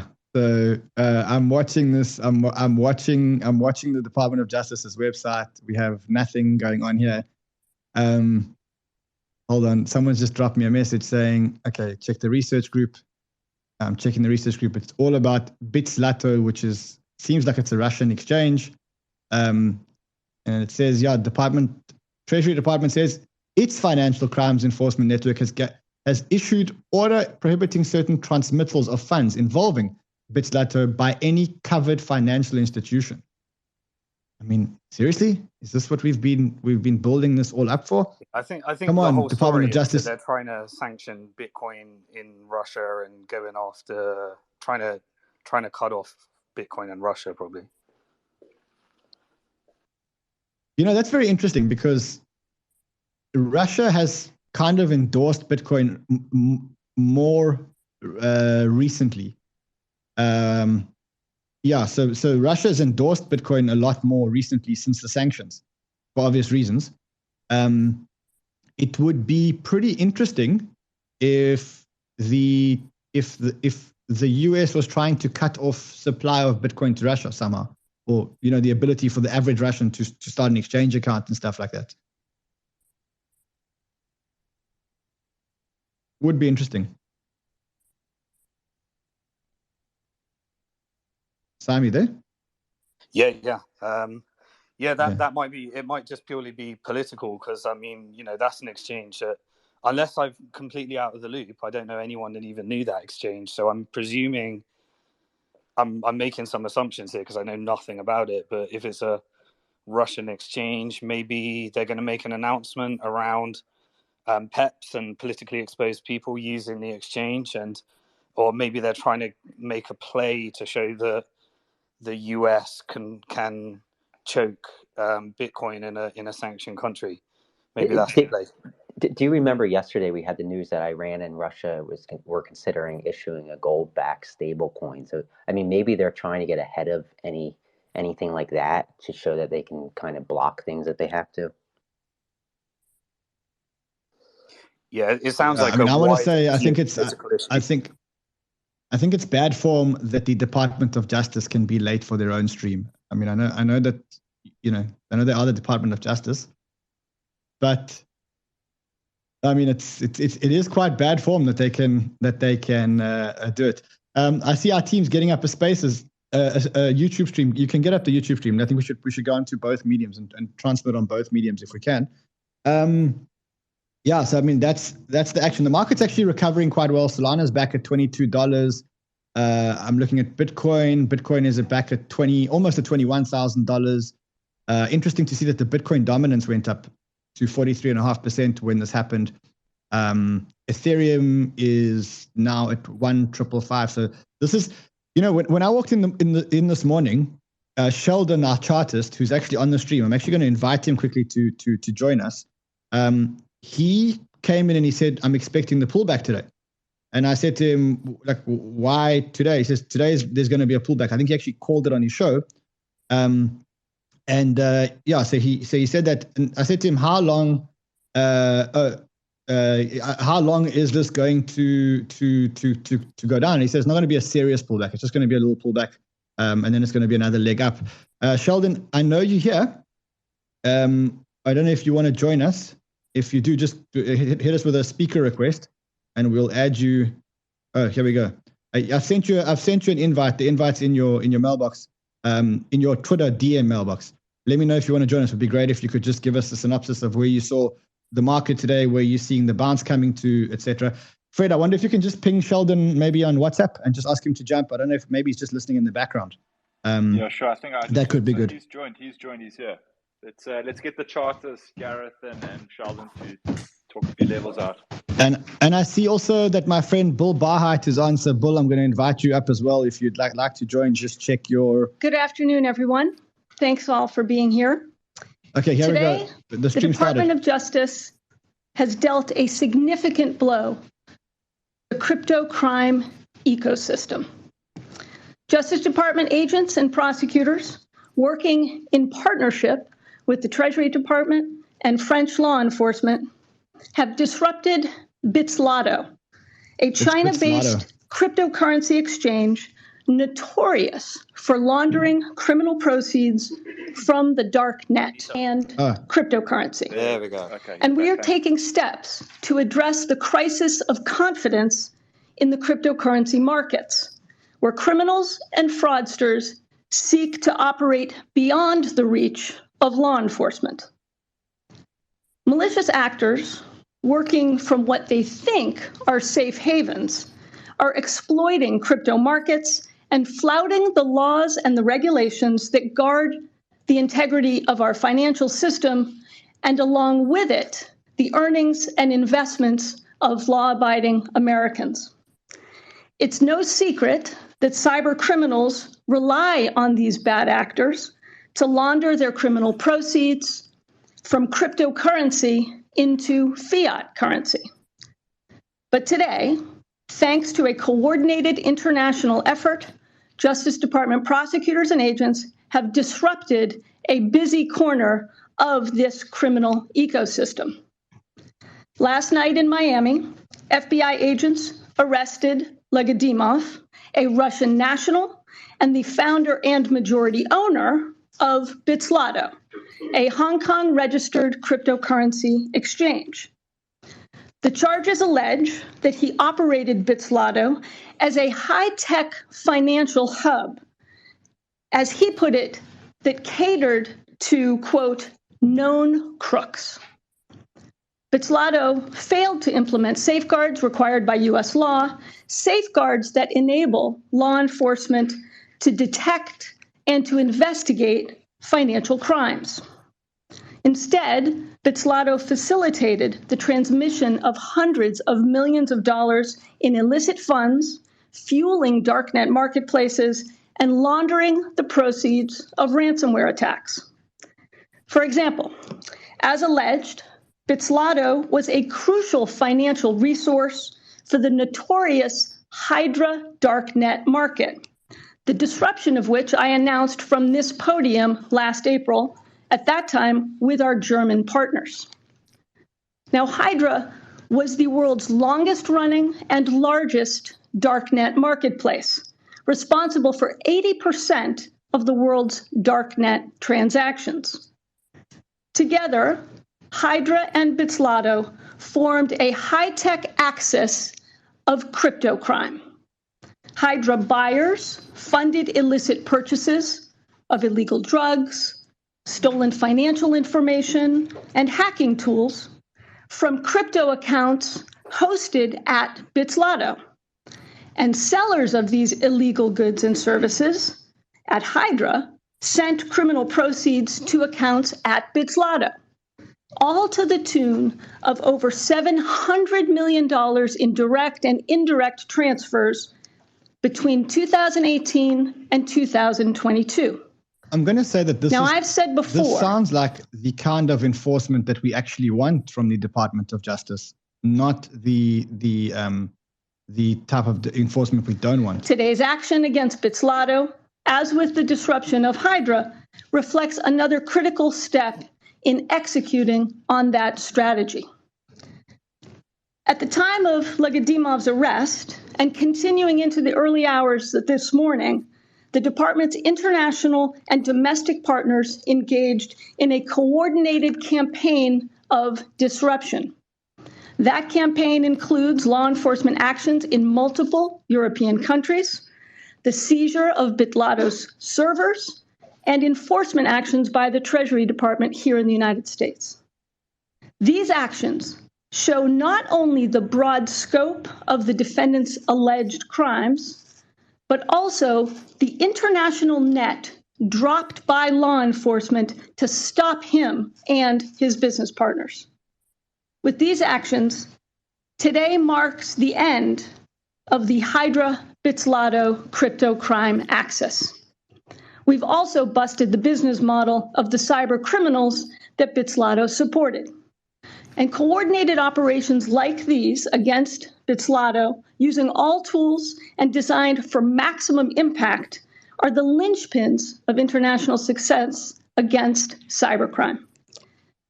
Our actions also mark the most significant enforcement effort against a cryptocurrency exchange by the National Cryptocurrency Enforcement Team, launched last year following a comprehensive cyber review led by my office. To all of those exploiting the cryptocurrency ecosystem to enable crypto crime, we have a clear message. We will not only target hackers, fraudsters, and criminals that mask their profits in cryptocurrency, we are also unleashing the full force of the Department of Justice on the illicit actors and entities that support cyber criminals, like Legkodymov and Bitzlato. Operating offshore or moving your servers out of the continental U.S. will not shield you. And whether you break our laws from China or Europe or abuse our financial system from a tropical island, you can expect to answer for your crimes inside a United States courtroom.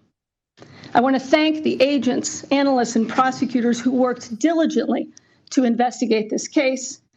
And finally, a tremendous thanks to our foreign partners and the Treasury Department for their collaboration in this and other cryptocurrency and cybercrime cases.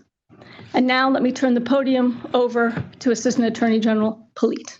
So I think we don't need to listen to the rest of it because I guess it's probably going to be much more of the same. And it does sound like it's Bitzlato, and it's not, it's the kind of enforcement that we actually want in crypto. It sounds like these guys were using crypto for illicit activity. And I think that everybody wins when they don't use crypto for illicit activity. What are your thoughts, guys? Yeah, very bullish. This really reminds me of this. This reminds me of the Silk Roads announcement. Initially, it created a big pullback because people were thinking that was most of the volume for Bitcoin at the time. But then it led to the biggest bull market.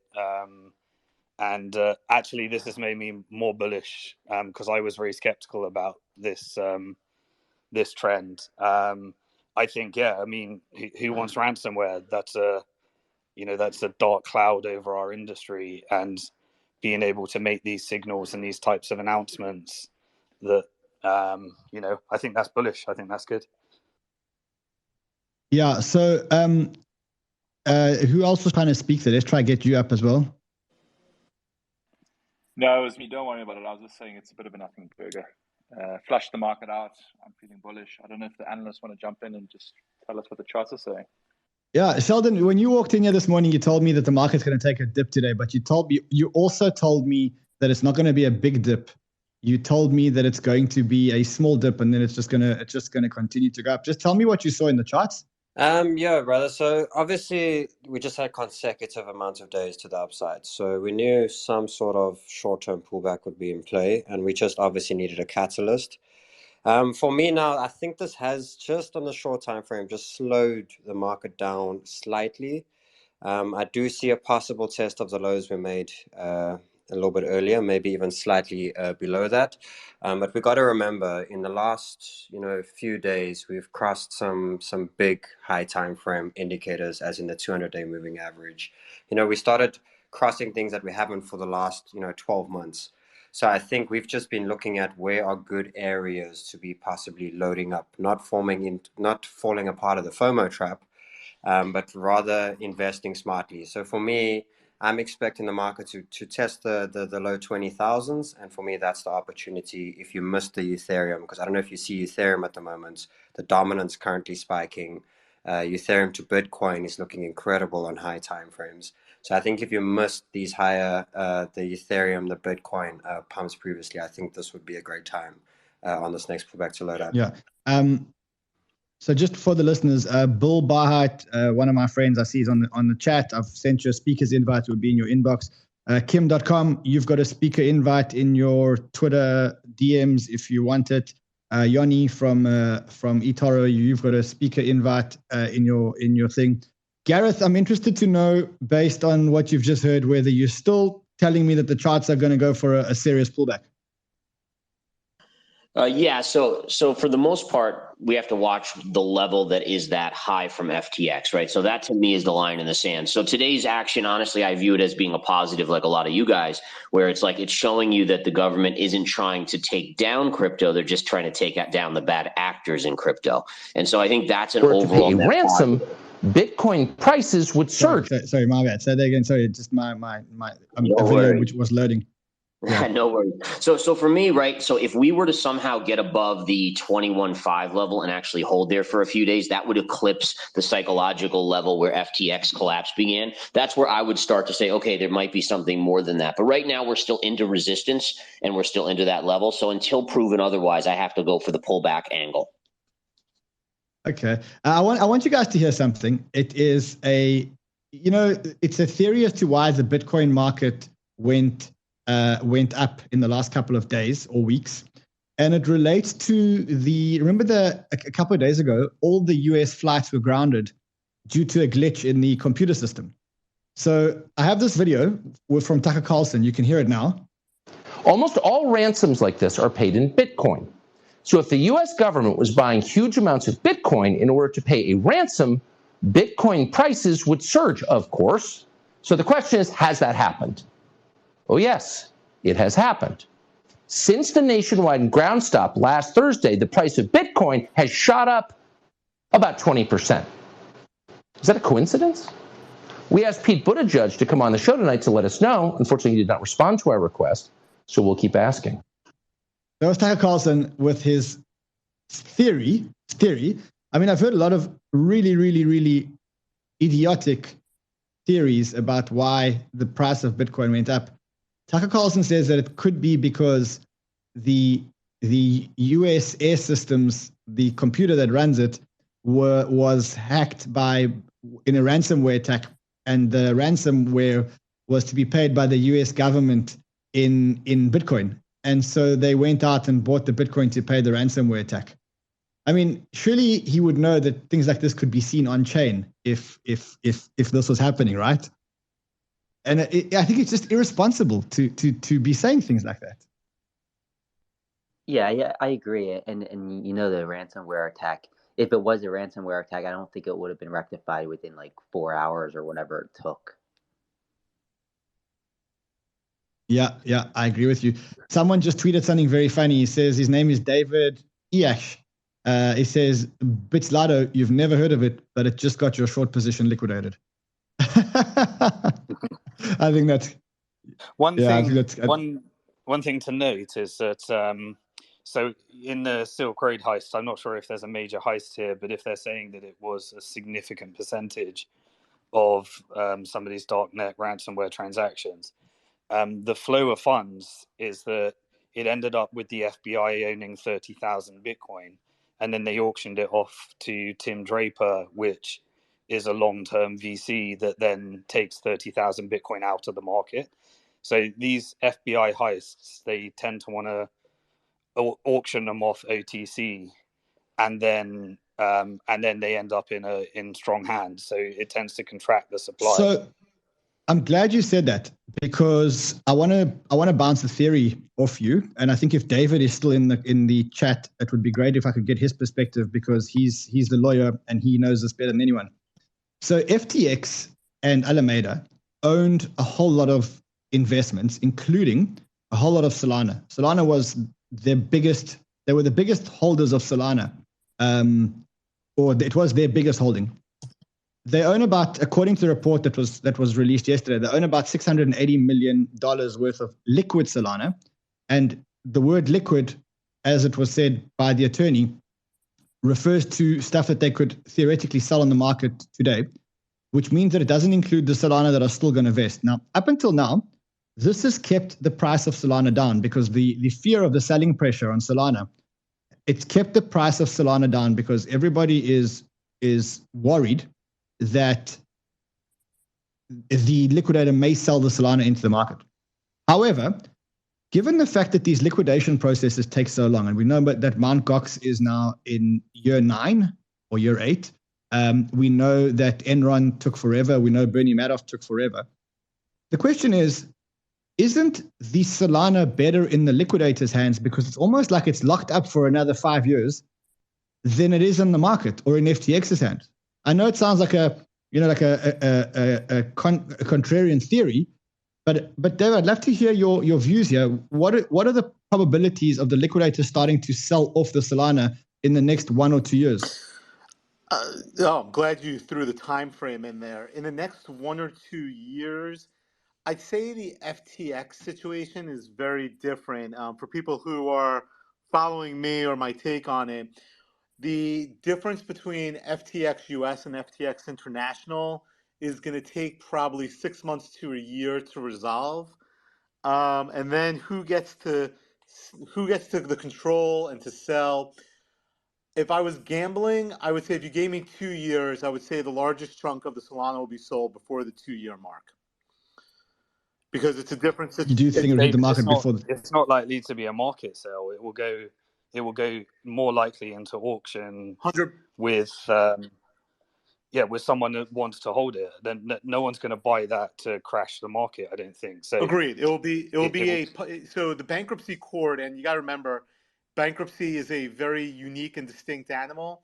The auction process will go through the bankruptcy court. It will just be like Silk Road. I don't see Draper coming in and buying the Solana like this.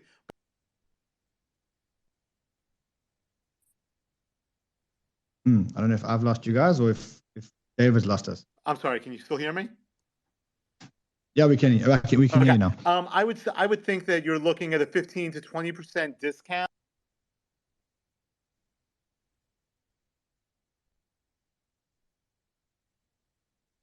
I think we've lost David. I think we're losing David. While we're waiting for David to come back, I see there's over 5,000 of you here with us live. It would be great if you guys could follow all our speakers. These are all smart guys in crypto who could give you great alpha. So follow all our speakers if you haven't followed them already. I think they are all a chosen bunch, so to speak. Also, give some love to our sponsor, NordVPN. As I said before, if you're in crypto, you need to have a VPN. NordVPN is the crypto VPN. It helps you stay anonymous in crypto, and it costs less than $3 a month. So there is a link below. Just support our sponsor. Give them some love. I don't see David back. I think we lost him. I think what he was going to say is that I think he was saying that he'd expect it to go to auction, probably a 15 to 20% discount, but no one's going to buy that to do a quick op. Oh, there you are, David. I'm sorry. Yeah, Simon nailed exactly what I was saying.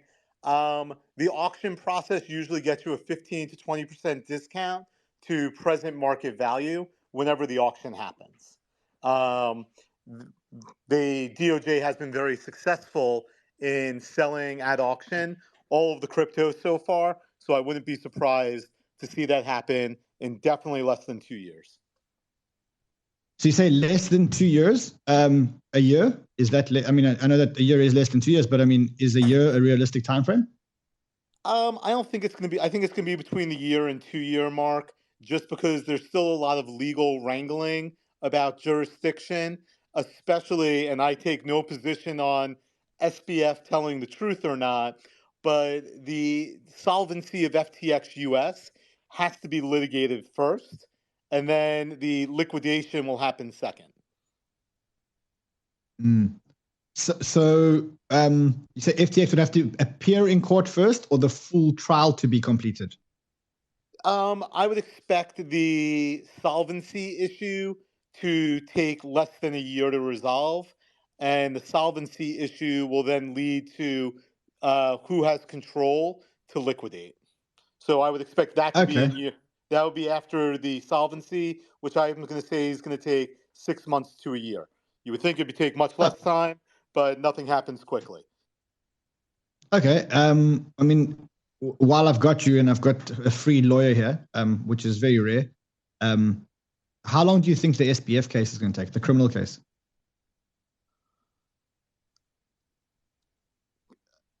Just tell me one thing. Give me one fact, and I'll give the answer. Do you believe FTX US is solvent? Yes. If FTX US is solvent, his criminal case takes a big, which by the way is outside the bankruptcy context. If FTX US is solvent, his criminal case is over in less than a year. Less than a year, so less than a year from October, which is when he's appearing in court for the first time later on this year. You just cut me off 3 months. I was saying a year from today, but a year to a year and a half if FTX US is solvent. If FTX US is not solvent, then much longer. But I think if FTX US is solvent, he'll find a way to, work a deal if FTX US is solvent, because then his exposure is limited to different things as opposed to civil issues of fraudulent investors who aren't happy. He needs the argument of whether FTX US is solvent or not is going to take about a year from today. And if that breaks his way and eventually an FTX US is declared solvent, a lot of his criminal issues related to that disappear, obviously. Yeah, so David, is that why he made a big deal about the whole US side immediately? Of course, because if he's being charged in the US and there's no money missing, there's no criminal act for the stolen funds if there's no money missing in the US. Don't confuse what I'm saying with FTX International. There's still any international government can charge him criminally for stealing money out of FTX International. But the US is going to have a lot of jurisdictional problems for prosecuting claims if FTX US is solvent related to him stealing funds if all the funds are actually accounted for in there. That's why I made Rand. That's why I made Rand make a decision if FTX was solvent or not. US is solvent. If it's obviously insolvent, then that's a whole different conversation. And is this why he wanted to be extradited? I think he wanted to be extradited because he didn't want to spend time in the Bohemian jail. But that's just me. But yes, that's why he came back to the U.S. because he has separate issues related to the bribing elected officials with stolen money. Those are all different than the FTX issues. I'm not an FEC election expert. I can't tell you, I saw the CoinDesk article yesterday saying he gave money to 1 out of every 3 Congress people. If he used international money, that's a different criminal aspect they'll have to deal with. But just from the business aspect, if FTX US is solvent, a lot of his headaches related to the business go away in the United States. Yeah. What about the securities and commodities fraud? Are you talking about the unregistered sales issue in the U.S.? Yeah, or so are you talking about earn program being a security type thing, which is what a lot of the Gemini and Genesis stuff is? I think right now, and obviously, look, I said I filed a class action against Gemini on behalf of the 340,000 earn programs. I have my own personal opinion. I have told the Winklevi they should dip into their own pockets and pay the $900 million and sign the claims. I expect Gemini to come out swinging legally. I expect them to be like Ripple. I think they're going to defend themselves. And I think today's press conference is a good example of the government taking low-hanging fruit. Now, that's why I said Nexo was going to be who my guest was today. But here, I've been having some fun tweeting with some people. I've been in crypto since 2012, I think, doing lawsuits since 2013. I never heard of Bitzlato in my life. I have 300 cases where there's money laundering going on right now that we're actively working with the government. I never heard of Bitzlato. But what the government likes to do is enforcement actions where someone's not going to fight them, take the win, and then use that for a subsequent enforcement action. We saw that with a lot of the ICOs where the government didn't go after the bigger ICOs. They went after ICOs none of us had heard about.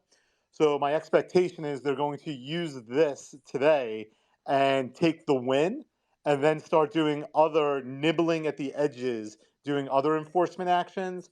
So at the moment, I'm not really buying what's being sold by the SEC charging the Winklevoss twins and Gemini. And you'll notice they didn't call the digital asset a security. They actually went after the notes, that the notes were a security.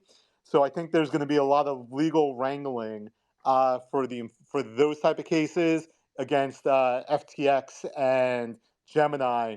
So for the moment, I'm going to give him a pass on that until we get a little more indication from the government which way they're going to go. I expect a lot of prosecutors right now are looking at ways to make a name for themselves in crypto. So I expect the cases to get a little bit bigger. But for the moment, I'm not going to do, for FTX US, if it's solvent, I don't believe they offered some of the products that are at issue. So I think he has David, a lot do you believe that FTX US was solvent? I have no indication whatsoever. My grandfather told me once someone lies to you once, they'll lie to you every day for the rest of their lives. I've lived my life with that predication. So I believe once you tell a lie, then you're just going to be a liar. I don't believe anything that's said publicly about anyone related to that. So I just, as a lawyer, if I represented Sam right now, I'd be telling him to shut up and never speak. He's obviously taken a different tact, has been aggressive about defending himself. Look, this is supposed to be the beauty of blockchain. It's either solvent or not. I know that in the bankruptcy, they've tried to mix in international and U.S., but think about it this way. If you don't steal money in the U.S., the prosecutors have no ability if you steal money in Russia. And if you remember at the hearing where when Congress did the hearing a month ago, you had these Congress people stand up and say, people in my district were hurt by FTX. Well, if that's not true, we're done with the hearings about people in their districts being hurt. So I think that's the first thing that has to resolve itself. And I believe that's going to resolve itself in the next 6 months to a year. And then this whole story changes. Yeah. All right. Listen, I think on that note, I think let's call it a day for today's space. It's been amazing. Got some great insight on, many, many, many topics. So I want to thank all the speakers. If you're not following our speakers, follow our speakers. If you don't watch our shows, watch our shows. We're running a promotion on Crypto Banter. We're giving away 2 Rolex watches. Go check it out. Go check it out. Go check those out. It's available on the show today. We did a great show today about which layer 1 blockchain wins based on some new data around developers. So you probably want to go check that out. Also, if you haven't checked out if you haven't followed all the speakers, follow the speakers. Again, they're a well-curated bunch of speakers. If you're not following me, follow me. Also, lastly, NordVPN. You need to have a VPN if you're going to be surfing crypto. It keeps you anonymous. There's 1,000,001 reasons why you want to be anonymous, and not all of them are illicit, but you just don't want DeFi applications, exchanges, and anybody else knowing which jurisdiction you're really in when you are surfing. Give the NordVPN some love. There's a referral link below. It costs less than $3 a month. With that said, I'll see you guys tomorrow. We're running a live show tomorrow, 9 a.m. EST or 9:15 a.m. EST on the Crypto Banter channel. See you guys there. Until then, trade well, my friends.